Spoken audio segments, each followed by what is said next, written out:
In the beginning of the film, we are shown Simba, the Lion King, who was married to Nala and had a younger daughter, Kiara. Simba's wife Nala, when one day she goes for hunting, she gets lost. She couldn't find her way home. She sits under a cave in the hope that one day Simba will come to take her. According to her expectations, Simba is really going to find her. He tells his daughter Kiara to stay with the rest of the people and take care of yourself. I'll bring your mom by then. Kiara was enjoying with the rest of the animals when Rafiki came here, who is her grandpa in the movie. To win Kiara's heart, he tells her, "Come, Kiara, let me tell you a story." This is the story of a lion Mufasa who was first known as a vagabond, but then he became a king. And this is where the real movie starts, and we see the small lion Mufasa with his mom and dad. He used to live in barren lands. For many years, due to no rain, all the animals here had become very sick. Mufasa asked his mom and dad which are the mountains in front of which the light is coming from. His mom said, "The name of that place is Nilele, and one day we will definitely go there. I have heard that everything is there and the animals there live in a very peaceful life." During these conversations, a good thing happened, that it started raining. Seeing this, all the animals danced with joy. They didn't know when their happiness would turn into misfortune. As the rain increased, it became so heavy that a flood came here, and this flood, many animals started drowning. And Mufasa also fell into the same flowing water. His dad jumped into the water to save him, and somehow saved him by holding him by the mouth. Before they also drowned, they throw Mufasa towards other stones, from where his mom was trying to call him to her side. But Mufasa was scared.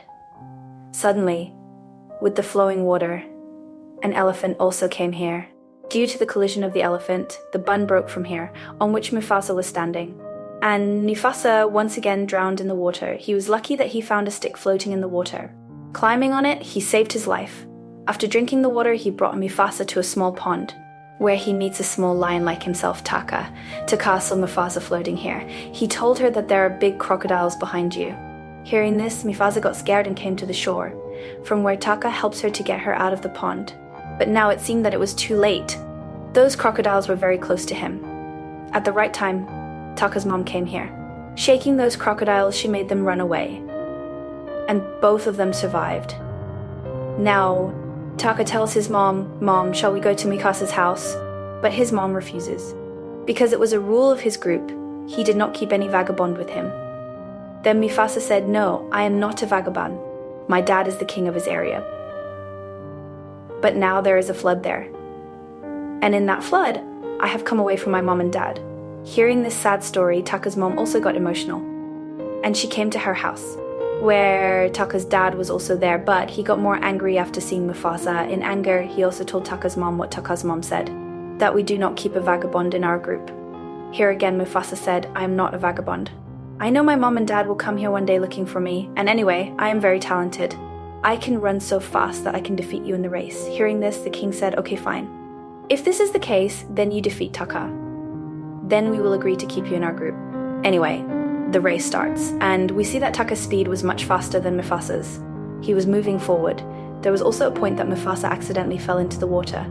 He was about to drown. At the right time, Taka saved his life. After which, when the race continued, Taka was still ahead. If he wanted, he could have won this race very easily. But he needed a friend, a brother. Saying this, he slowed down his speed, and in this way, he let Mufasa win this race. Seeing this, Taka's dad was very angry that Taka lost, but Taka was very happy with all this. Because finally, with his defeat, he got a brother, a friend. He was very happy about this. But here his dad tells him, "Taka, be careful. The one you consider your brother, he can also take your reel from you." Anyway, now it is shown that Taka and Mufasa both enjoyed each other's company very much. While playing with animals, they grew up. Everything was going on normally, but one thing that was abnormal, Taka's dad never considered Mufasa a member of his group. He always considered him a vagabond. One day it was seen that Mufasa was hunting with his mom. That is, with Taka's mom. Taka was hiding behind, before these people went to hunt deer. If you want, you can send a messenger there and get his news. At the king's order, when his messenger went to the White Lion group, he saw that the lion that Mufasa had killed was the king's son. And now the fire of revenge had been ignited in the king. He would have killed Mufasa later. When he found out that the other lion had left his son there to die alone, he killed the lion first.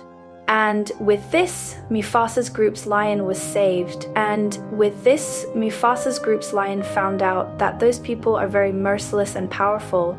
Along with that, they will now come to them to take revenge. Now, the messenger of Mufasa's group came back and he told the king that those lions are very merciless and powerful. We will not be able to compete with them. Our 2 lions are equal to their 1 lion. And those people run very fast. Soon they will reach here to take revenge. Hearing this, the king was very scared. And he said to the king, if you want to become the next king, you will have to run away from here. Otherwise, nothing will be left here, and everyone will forget our name and sign. As soon as the sun rises in the morning, Taka's mother tells Taka and Mufasa, look, the place where the light is coming from in the middle of the mountains, that place is called Melel. You have to go there and stay there until the danger of this place goes away, so that when the right time comes, you can take care of your kingdom again. Taka and Mufasa left from here, and a group of white lions also came. And the king came and asked Taka's dad, who is the one who killed my son? Taka's dad acted as if he didn't know what happened. This made the king of the white lions angry. Here, the other lions who were looking for here found out that 2 lions have also run away from here. They started following them. Their speed was so fast that they soon reached close to Taka and Mufasa. Seeing them close, Mufasa said to Taka, we should stay here and fight. Running away is not brave, but they were more and Mufasa and Taka were too. That's why Taka said we should run away. During their conversation, the white lions also came to them, and they came and asked, who killed our Nawab? Seeing them, Mufasa said without fear, I was the one who killed him. But they didn't believe Mufasa's words because they had smelled Taka. The time was coming for the king's blood from Taka's blood, so Taka must have killed his Nawab. Although Mufasa also said, leave Taka, it's all my fault. But they were now after Taka. In this way, Taka ran away with Mufasa and reached the last edge of the hill, under which there was only water. Before the white lions caught him, Taka jumped into the water with Mufasa. The flow of water brought them to a field. Now, Taka and Mufasa came out of the water, but at night they were very hungry. They were looking for food. Suddenly, they smelled someone from the jungle. They thought it was a lion like them. When they went out, they found out that it was a lioness named Sarabi who saw them and breathed a sigh of relief. She tells them that there is a fear of those white lions everywhere. They killed my entire group, and I am the only one left. Here we also see a small bird named Sheju which belonged to Sarabi. For Sarabi, this bird works as a spy and hides before the white lions come. It is a kind of his bodyguard.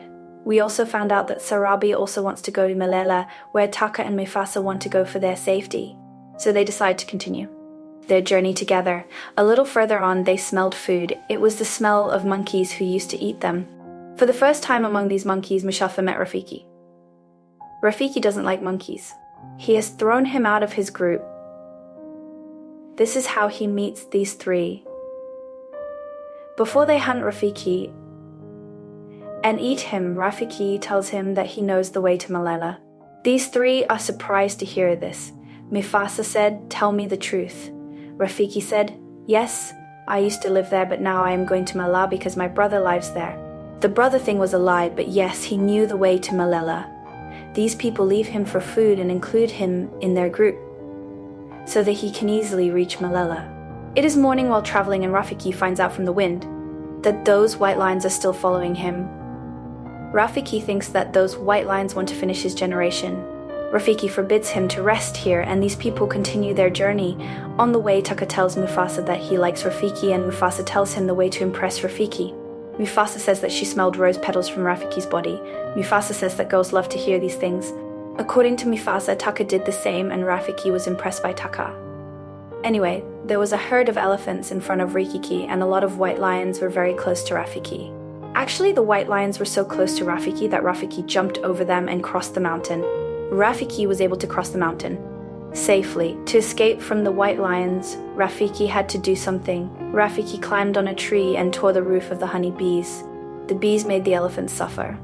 When the elephants ran away, the white lions got entangled with the elephants. Rafiki couldn't get back to the tree. Rafiki fell into the herd of elephants. Before the elephants could save Rafiki, Mufasa came close and saved Rafiki. The herd of elephants was running on the mountains, and because of their fast running, the walls of the mountains started breaking. The way was closed so that the white lions could come near them. The white lions were in danger, but now Sarabi was also unconscious. Rafiki came to Sarabi and brought him to his senses by massaging his neck. As soon as Sarabi woke up, she asked, "Who saved my life?" Immediately, Mufasa lied that Taka saved your life. Mufasa was very proud of him. Mufasa was very brave and had a big heart. He was like a shield for his brother. They continued their journey and reached near the snowy mountains. After crossing the snowy mountains, they reached Malala. The white lions were walking ahead, but the problem was that their footprints were missing. Mufasa requested Sarabi's bird Shiju to remove the snow from under his feet so that the footprints could be removed. Mufasa's idea worked very well. When the white lions reached here, they couldn't find any footprints. Mufasa was impressed by Sarabi's idea. Sarabi realized that Mufasa was the one who risked her life to save Sarabi's life. Sarabi realized that Mufasa had sensed the scent of flowers coming from Sarabi's body. Sarabi was attracted to Mufasa. Mufasa tried to convince Sarabi that it was Taka who did all this. Taka got jealous and thought that Mufasa was betraying him. Sarabi remembered what her father had said, that Mufasa would take everything from Sarabi. In his anger, Taka went to the white lions and asked them if they knew who killed Mufasa. Sarabi said that Mufasa killed Mufasa and that she would help in catching Mufasa because she would take revenge on Mufasa. Taka said that he would follow the footprints of Sarabi to find Mufasa and kill her. In the darkness, Mufasa didn't know that Taka had saved Sarabi's life. In the morning, Mufasa and Taka reached Malala. Mufasa was very happy to see this place because she always used to ask her mom about this place and she wished that she would come here with her family. Mufasa noticed that all the animals were living here peacefully. There was no fight between Mufasa and Sarabi was scared of Mufasa. Mufasa was very worried about the white lion who was chasing Mufasa, and he didn't know that his brother Taka was behind all this. Mufasa was fighting with Mufasa, and Mufasa pushed Mufasa away, and then Taka came and told Mufasa that Taka is the one who brought the white lion to Mufasa. Mufasa was very sad, and in this situation, the white lion threw Mufasa from the mountain. Mufasa climbed the mountain and told all the animals that if they don't help him, they can fight with him.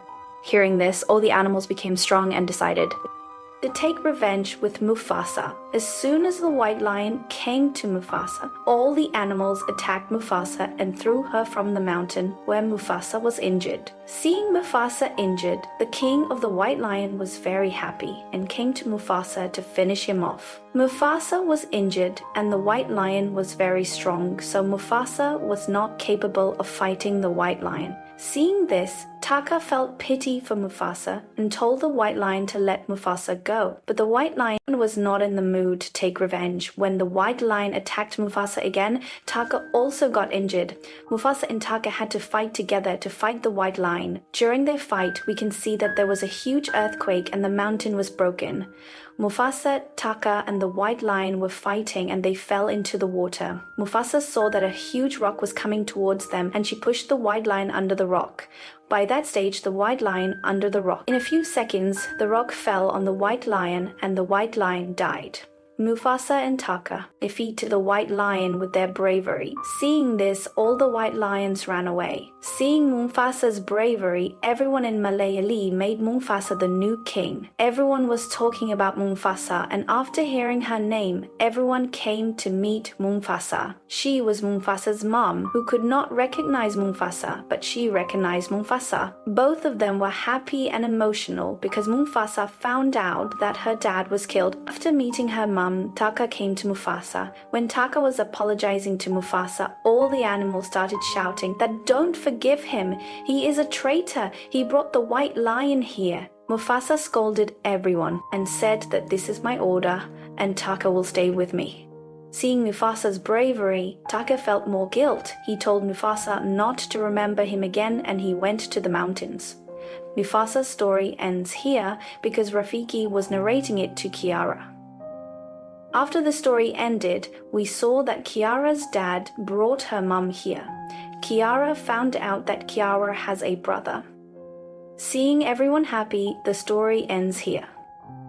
17 years old, the master said, "Take heed of your residence. Whenever you find anything, you will tell me about it. And if you find anything, you will tell me about it."